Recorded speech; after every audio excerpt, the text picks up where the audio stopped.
തൃശൂർ മുണ്ടൂർ വേളാങ്കോടാണ്. വലിയൊരു തീപിടുത്തമാണ്. കാരണം oil farm godown ആണ് ഈ തീപിടുത്തം ഉണ്ടായത്. ഗോഡൌൺ ഏറെക്കുറെ പൂർണ്ണമായും കത്തി നശിച്ചു എന്നാണ് പുറത്തു വരുന്ന വിവരങ്ങൾ. നമുക്ക് ആദ്യം ആ ദൃശ്യങ്ങളൊന്ന് കാണാം.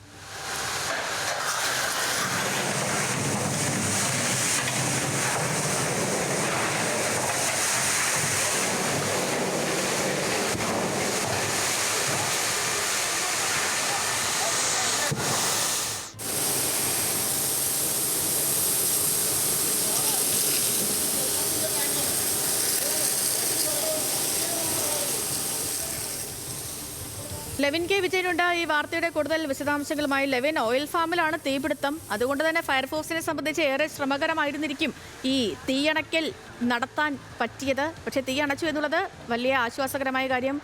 എന്താണ് പ്രാഥമികമായുള്ള നിഗമനം?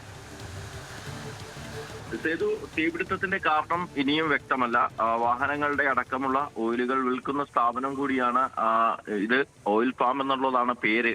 ഇവിടെ പുലർച്ചെ 3:30 തീപിടുത്തമുണ്ടായത്. വൻതോതിൽ തീ ആളിപ്പടരുകയായിരുന്നു. ഈ സമയത്ത് ജീവനക്കാരും മറ്റും ആളുകൾ ഇല്ലാത്തിരുന്നത് കൊണ്ട് മാത്രമാണ് ഒരാളപായം ഇല്ലാതെ പോയത്. 8 യൂണിറ്റ് ഫയർഫോഴ്സ് എത്തിയാണ് പുലർച്ചെ ഏറെ സമയം പണിപ്പെട്ട് 2-3 മണിക്കൂറോളം സമയം പണിപ്പെട്ടാണ് തീ പൂർണ്ണമായും നിയന്ത്രണ വിധേയമാക്കിയത്. ഈ തീ നിയന്ത്രണ വിധേയമാക്കിയെങ്കിലും സ്ഥാപനം പൂർണ്ണമായും കത്തി നശിക്കുകയും ചെയ്തിട്ടുണ്ട്.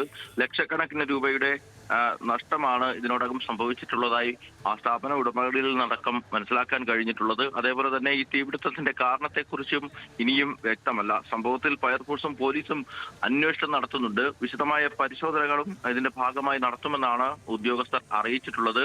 ഇന്ന് പുലർച്ചെ 3:30 തീ പടർന്നു പിടിക്കുന്നത്. ഈ പ്രദേശവാസികളായിട്ടുള്ള ആളുകൾ നേരം വെളുത്ത് തീ ആളിപ്പടരുന്നത് കണ്ട് വിവരങ്ങൾ ഫയർഫോഴ്സ് ഉദ്യോഗസ്ഥരെ അറിയിച്ചതോടെ ശരി ലെവിൻ, തീ അണച്ചത് ആശ്വാസകരമായ കാര്യം. മറ്റു അനിഷ്ട സംഭവങ്ങളൊന്നും ഉണ്ടായില്ല. ഇനിയിപ്പോ അറിയേണ്ടത് തീപിടുത്തത്തിന്റെ കാരണം എന്താണെന്ന് അറിയണം.